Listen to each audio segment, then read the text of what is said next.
I do have some new business.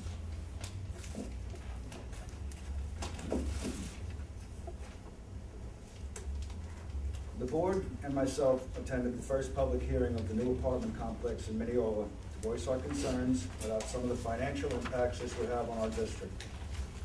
Unfortunately for the school district taxpayers, it did not appear that our concerns and comments were taken seriously. The Board of Education is made up of elected trustees. If you look at that definition of trustee, you will not likely find the words "say or do nothing unless it makes everybody happy." It's incumbent upon this board to speak up if a situation may arise that will adversely impact this district, regardless of any other entity's interest. I fully expect that when you do what you believe is best, somebody will disagree. And in fact, that disagreement is often among our 5 trustees. It takes a two-sided conversation to get past those disagreements. One thing we are all fully agreed upon is there is an adverse impact on this district by introducing residential pilot buildings. Somehow, at the end of the village hearing, a single resident spoke about several rhetorical issues surrounding this board. Now, when somebody states a position that is not correct, it's easy to dispute. For example, if someone stood up to say the Board of Education is made up of 6 members, we can easily show that to be false. More difficult is when somebody begins to state insinuations and assumptions. These are meant to plant feelings of mistrust in people's heads and are usually have no basis in fact, as this speaker did at the village meeting. Questions of this board's transparency, motives, planning, and interest were all called into question, and we all felt obligated as trustees to speak to some of those issues. So tonight, to clear the air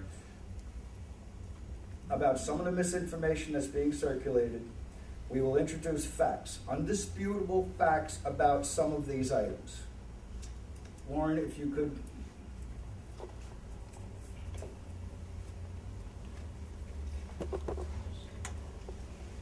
I asked each of our trustees to take on a piece. So,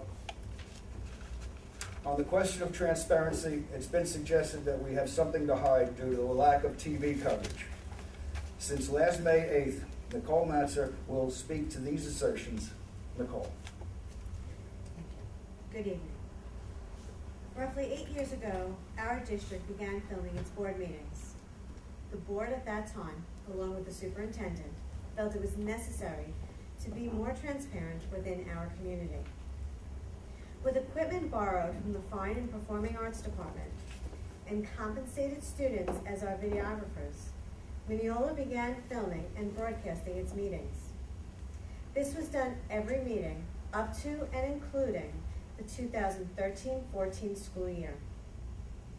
When Ray graduated last June, the board decided not to hire a new student to replace him. The district was ready to switch over to a fixed system with online streaming. We recognized that the time had come to improve the way we broadcast to our residents. In particular, we had some residents who could never watch the meetings because of their local cable provider. Our upgrade was due to take place during the summer, a time when we do not hold as many meetings, or so we thought. Problems began to arise over price and function. As delays continued, the board often asked for updates during public sessions. These delays finally prompted us to reevaluate our vendor. Unfortunately, these delays were also unforeseen and unintentional. However, even without videographers, our meetings remained open to the public and covered regularly by the press. Our minutes are expedited by our district clerk, Mrs. Padging, for whom we are grateful for posting these minutes as quickly as possible, often ready for approval by our next meeting. With these unforeseen delays continuing, the board decided to temporarily seek out new student videographers for our November 6th meeting due to some unusually important business we would be considering. As shown in Section 4 of tonight's consensus agenda, we will be voting on 2 students to record our meetings until the new system is up and running.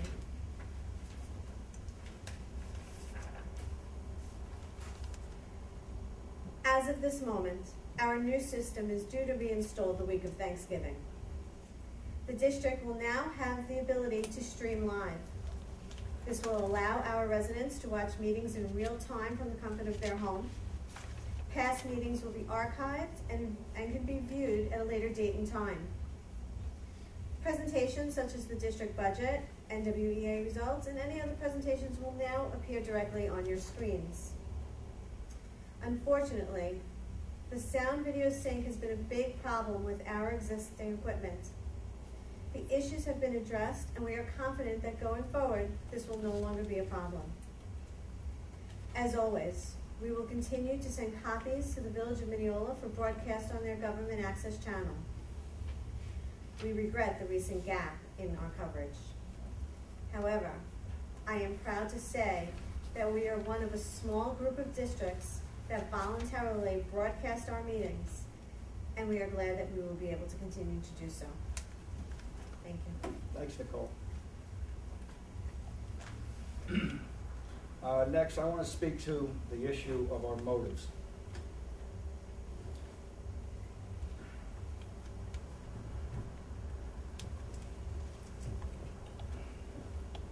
First, I got to explain what a pilot is. A pilot is basically, you're taking a building off of the tax rolls, and they will instead make payments in lieu of taxes. That's the acronym for pilot. I also need to explain briefly that we have a 2% tax law that we now have to live under as a district. This is what limits us to a certain number that we can raise our tax levy without going out to a 60% supermajority, which, by the way, is usually not successful for most districts that attempt it. So we need to try to keep ourselves within an allowable tax cap.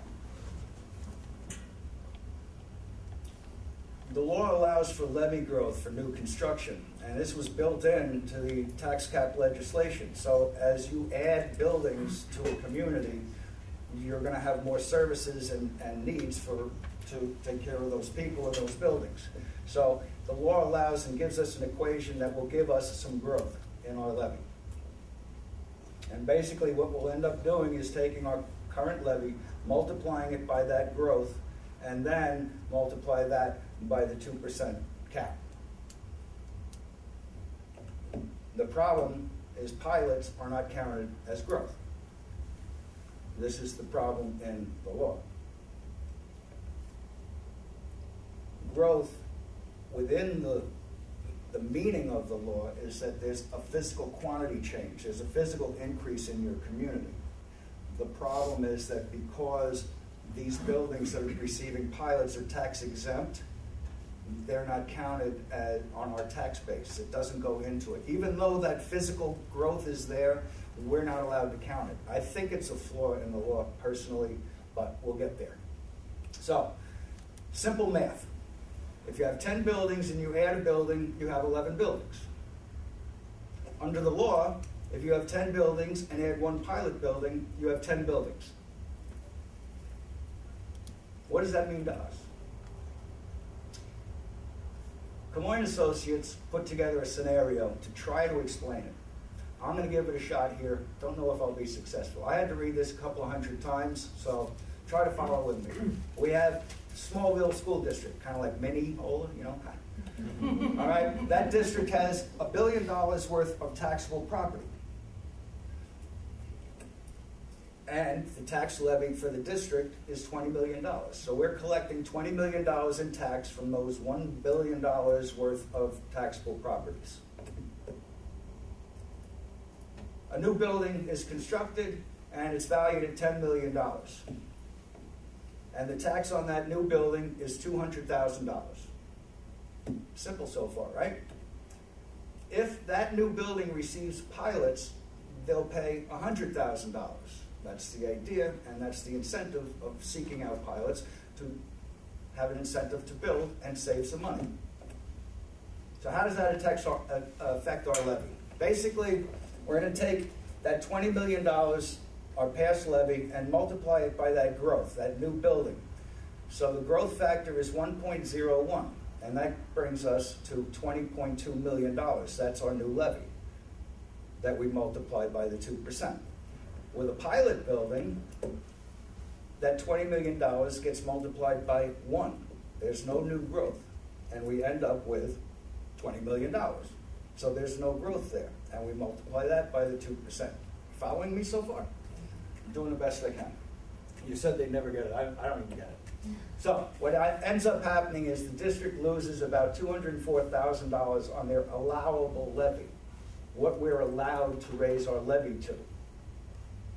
And over time, that's perpetual. Each year, that loss is compounded. Each year, when you multiply that 2% by a number that you weren't allowed to raise, that number is $204,000, then $206,000, and so on. Over 10 years, you're looking at $2 million in losses.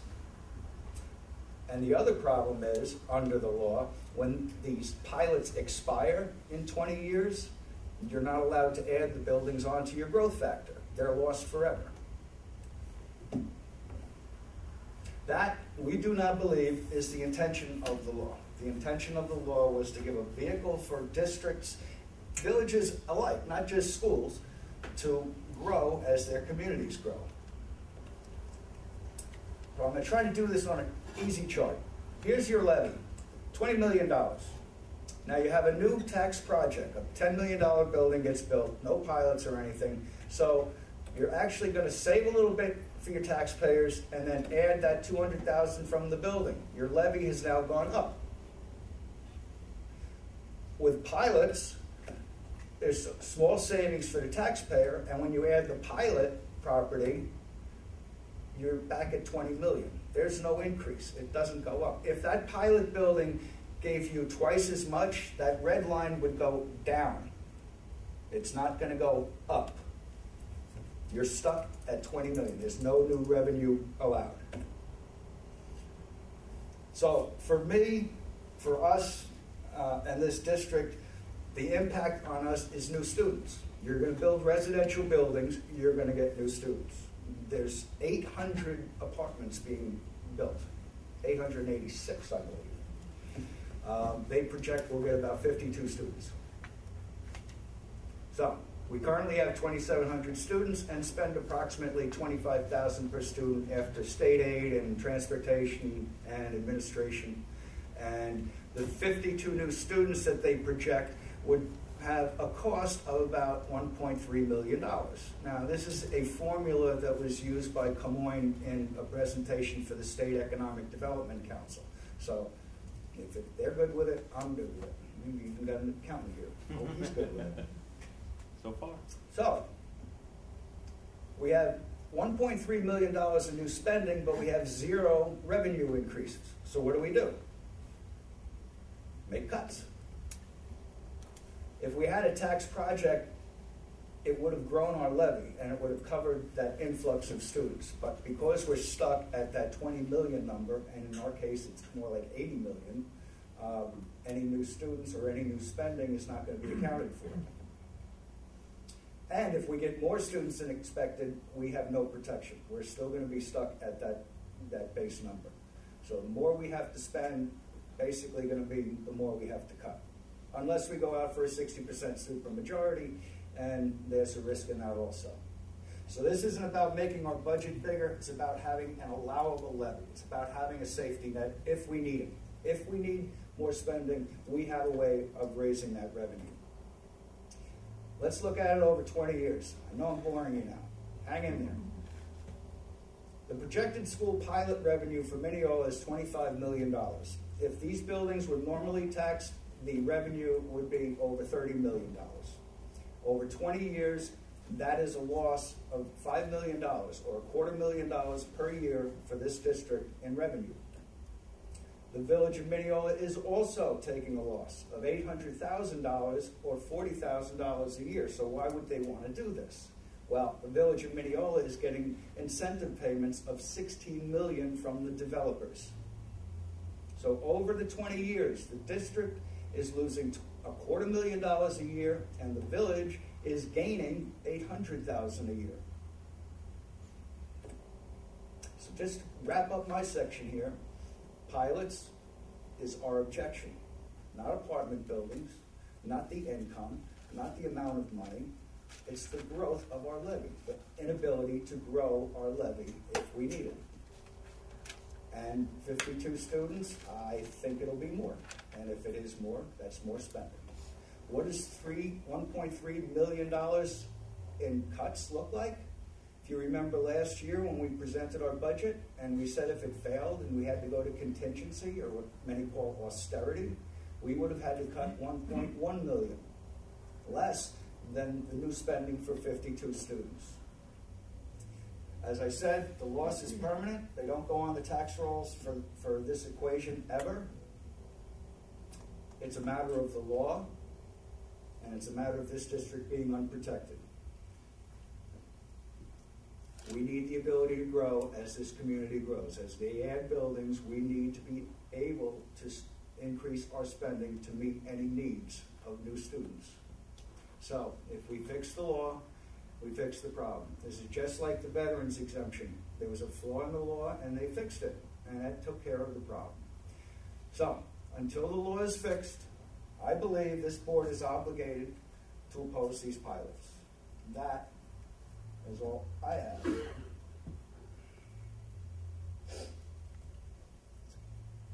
Another question. Our planning. We reconfigured while buildings were being built. And there have been some questions that we didn't think this through. So, Patricia Navarra is going to take on the next piece, and that is our timeline, how we got here. Pat. Thank you. Well, it's important to look at a timeline just to disabuse any notion that reconfiguration was easy, that it was capricious, or that it was centered around the destiny of one building in a school system. In 2008, the new Winston condominiums were proposed. There was Mayor Martin's announced in the New York Times on February 10th that the projects would bring in $3 million every year in new tax revenue in exchange for about 36 students. We had no problem with that because we felt we could take care of our students. 2009, our reconfiguration talks began. March 2010, the CCC, that was the Committee for Community Consolidation. It was a committee of 30 people to include all of the members, or some of the members of our collective bargaining units, parent representatives from each corner of our district. We had a senior, Matt Yard was part of our group, we had a senior citizen, and we 30 spent about 100 hours, thousands of hours collectively, asking Dr. Nagel to bring in architects, second architects, all kinds of experts to answer our questions, to include traffic studies and transportation. October 26, 2010 was the first option vote. The CCC advised the Board of Education that they come up with two options they felt were viable, and the Board of Education then turned those options over to the community to weigh in. December 10th, 2010, Winston changes to rental. So as you can see, as the community is going out to a referendum on reconfiguration, the community discovered that the Winston condominiums were not what we had imagined. May 17th, 2011, the reconfiguration was affirmed by the Board of Education. January 2012, the new tax cap law, the 2% law, was enacted. Pretty famously, the Board of Education has been devoted to honoring that. August 2012, the Winston and Churchill buildings get pilot agreements.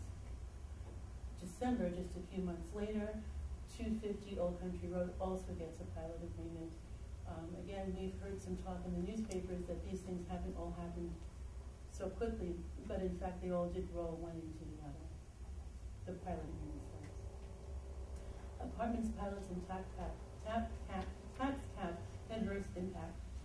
We believe that the buildings would be on the tax rolls, again for $3 million a year. And this would take care of any concern about our school buildings. We could expand to meet new enrollment with the additional tax revenue. So we had no concerns about an adverse impact. $3 million was more than enough to take many more than 36 children. In late 2012, there was an emerging awareness from the state that these pilot agreements did in fact impact the new tax cap agreement, And this was something that they conducted a study about just to take a closer look. But even New York State was just learning the implications of pilots in late 2012. And the study by Comoy Associates determined that school districts are materially adversely affected by pilots. The damage is done, we accept that. But now that we know that pilots have an adverse effect on our school communities, we oppose them, and we not only oppose them in the village of Mineola, but in any town or village in our school community, because these decisions will affect taxpayers in all 5 of those towns and villages. Next. Thank you, Pat. Finally, I'd like to ask Morgie Valentine to speak to our relationship between our school board and the Mineola Village Board. Morgie? Thank you. Good evening. It's so important to keep in mind that all of this is about the children of the district. This is our bottom line always. When I teach classic or medieval literature, whether I'm teaching ancient Greek or medieval or Portuguese or Spanish literature, the first thing my students must learn is the influence of oral tradition in the creation of myths and legends. This process is as old as civilization itself. Legends are born by the telling and repeating of stories that eventually become very far removed from the history behind them. My students enjoy these stories for their drama and the emotions behind them, but I teach them to go to the chronicles for the facts. In present times, we all know and enjoy urban legends, and today there are many websites that serve as fact checkers. We're living amidst some urban legends, and tonight we would like you to think of this presentation from all of us as the chronicle of our intentions and of our actions, especially as I narrate the story, the facts of the relationship between 2 boards of trustees, the village board and the school district board. It is a fact that there is a palpable chasm between these 2 boards, but most residents do not know the cause of this. You've heard tonight about our concerns with pilots and the difficulty the school district has had in attempting to be included in discussions. By now it must be clear that the school board is eager for the success and growth of the village, but we must exercise our duty to provide for all the present and future students of the district within legal parameters and tax levies. There is much more to this tale of 2 boards. The school board has consistently tried to reach out to the village board and time again been turned away or ignored, all too often to the detriment of our students and taxpayers. I'm going to give you just a few salient examples. The Jackson Avenue curb cut. In 2012, the village board stalled for months on improving the curb cut that was required for the new bus loop created for the safety of our 3rd and 4th graders. Dr. Nagler and the school board president had to appear in person before the board to make the case before they could get approval. No reason was ever given for the delay, but the delay caused an even further setback to the project because it was so late in being approved that Hurricane Sandy struck, and that pushed the work back even further, so the kids didn't have their curb cut. Turf fields, which we talked about last meeting, fuel savings, and voting machines. At the request of the Board of Education, Dr. Nagler approached the mayor in November of 2012 to discuss cost sharing on several projects. One of these was a partnership for the construction of the much-needed turf field, at first suggested by a village trustee, thinking that he thought that the village board would be willing to explore a cost-sharing idea. Dr. Nagler proposed that the village and the school district share the village of Mineola's fuel depot for all official vehicles and buses, with the school district taking on all the maintenance costs. The village declined both of these proposals. They would not share costs for a field for our students, and they would not share their fuel depot. So the school district had to build our own fuel depot, wasting tens of thousands of dollars. The school board tried for cooperation again, this time proposing sharing the cost of the new voting machines. Once again, we were turned down. Simply put, the village of Mineola turned down every opportunity to work with the school board to benefit the citizens of Mineola and our students. We soon have to purchase voting machines, and we'll look for another partner village to help us to share out our costs so that we can be fiscally responsible. All of this means that the village could have helped save the taxpayers in 2 ways, on the school taxes and on the village taxes, but they chose not to cooperate with us. Although the division between our 2 boards is clear and obvious, the school board recognizes the importance of cooperating and working together for the good of the children of the district. And we've tried to re-engage with the village. In May of 2014, school president Artie Barnett called Mayor Strauss to request a meeting to discuss various issues. Mayor Strauss promised to call back to set a date. He still has not called back. This lack of communication is the only reason the letters that were written were sent to the newspapers, expressing the Board of Education's reservations about the possibility of the fourth pilot project in Mineola. Although the mayor seemed to indicate he would welcome discussion with us, the school board still receives no communications from the Village of Mineola Board about any public hearings except for the general public notice in the paper. And in fact, as recently as last week, November 12th, a member of the Village of Mineola Board told Dr. Nagler that the mayor sees no need to meet with the Board of Education to discuss anything. The Board of Education is eager and willing to meet with the Village of Mineola. It is counterproductive not to meet. It is against the best interests of the residents of the village and the residents of the district for our two boards to be estranged. When working together, we could accomplish so much good for our students and all our residents. It is our hope that the village board will reevaluate its relationship with the Board of Education and work with us to honor not only the village residents, but all the students and taxpayers of our community. Thank you. Thank you, Morgan. Finally, I'll ask our board matriarch and resident old-timer, who sat through all of this, by the way, on this dais. So, Christine, if you would speak to some of these points, I would appreciate it. Yeah, I'll just take a moment to wrap it up. As the longest-serving member of the board, I'd like to take a moment for reflection. I'm somewhat reminded of a time when reconfiguration was in the forefront. Tensions were high and rumors were rampant. The question I like to ask at that time was, why would we want to close a building and make parents and students unhappy unless we had a very real and critical situation in front of us? It was a simple question, but one that I think made some very upset people pause and think. It's the same type of question that I would like to ask the Village of Mineola's board today. Why would we want to inform you of our concerns regarding the potential financial repercussions to the school district's taxpayers because of the development of new apartments in the village, unless we had very real and critical concerns? We have just presented the backdrop to the questions that have been swirling around our village for the past few months. The timeline clearly shows that the pilots were granted on the first two projects after the final reconfiguration vote was made. As required by law, we were not notified by the IDA as we should have been. The pilots, combined with the tax law, not the apartments, are what we are concerned with.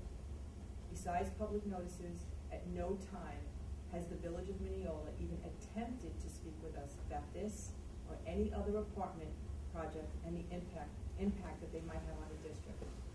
It is difficult to understand why village board members have never sought to have any conversation at all with us or the superintendent about the impact of potential students, no matter how small or large. An attempt was made by this board to reach out to the village to talk about our fractured relationship. We were ignored. We even suggested projects that the district and village could have shared, but again, we were met with silence. Unfortunately, our recent attempt to have a conversation with the village at its hearing about a new proposed apartment building was met in an atmosphere of distrust. We fully acknowledge that the relationship between our board and that of the village has not been a good one. Stuff happens, personalities get in the way, mistakes were made, but it's time to put an end to it and to move forward. As the village is working hard to develop downtown Mineola and we are working hard to advance our educational program, we inherently know that these plans are not mutually exclusive. In fact, they can only make this community an even better place to live. There has never been a more important time to put aside our differences.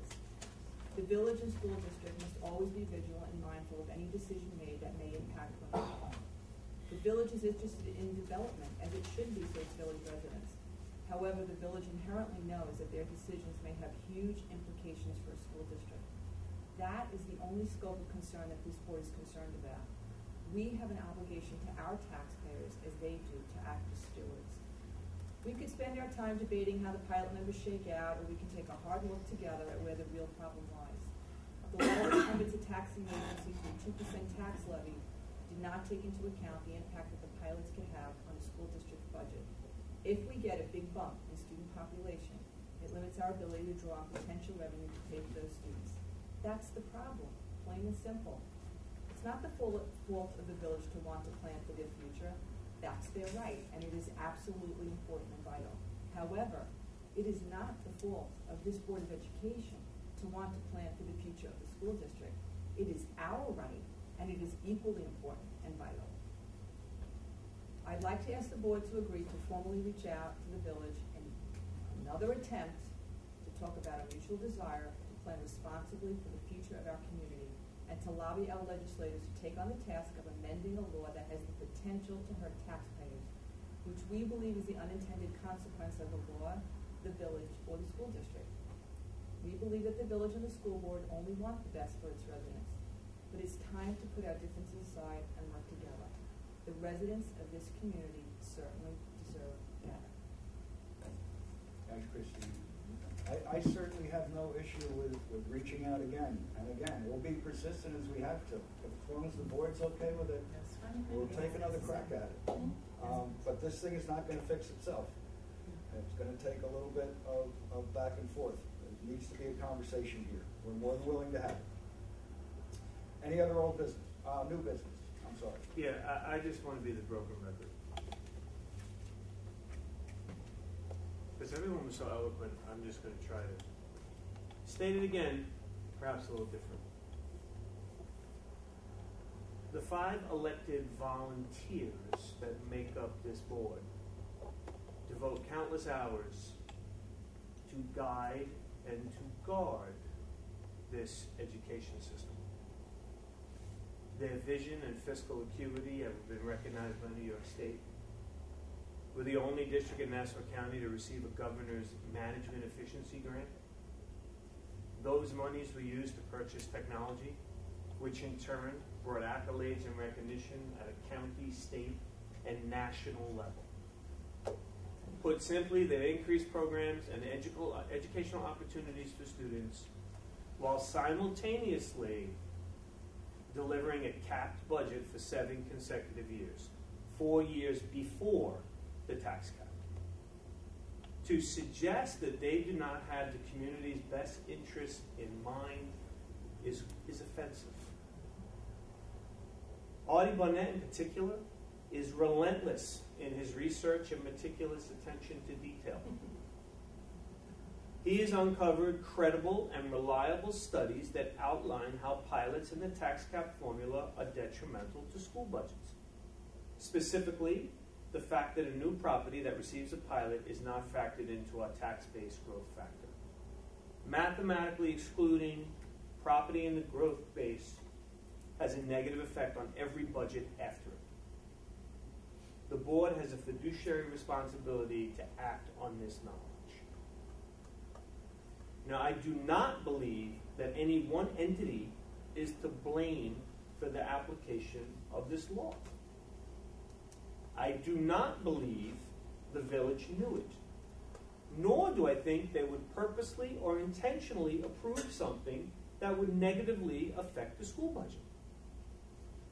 They believe and have stated that the pilot money should make us whole. Our attendance at the public hearing for the new apartment complex our intention was to present these facts. I'm still not convinced the village board understands our concerns. The reception we received was less than hospitable. As I stated that evening, our objection is not about the building or the number of children that may or may not live in the building. We love children. We welcome children. We work very hard to make this district attractive to families with children. Our purpose that evening was to educate the village board about our concerns about tax-based growth factor and Mineola's atypical mobility rate. These concerns would have been abundantly clear if anyone bothered to ask me, or anyone on my staff, about the current and future plans for this district. This is my 6th year as superintendent and 15th year in this district. I take great pride in my ability to plan and establish a vision for the district. One, I repeat, ad nauseum. My team has positioned this district at the forefront of the county, both fiscally and the abundance of educational opportunities for children.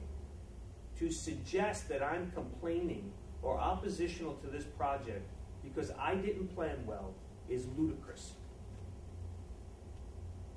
I understand and accept the responsibility I have for the residents of the school community and consider my duty to represent the school district in all matters that affect the well-being of our schools. And the last thing that I want is for unintended consequences to force us to go backwards. The acrimony between these boards has to end. We should be able to agree to collectively lobby our state legislature to change the application of this law to protect our taxpayers. In addition, the village board must fully protect the school budget when negotiating community benefit agreements. And finally, in the wake of the upcoming tax freeze legislation, it will require serious discussions of both budgets to have any chance of realizing a 1% savings on each of our levies. My 2 cents. Thank you.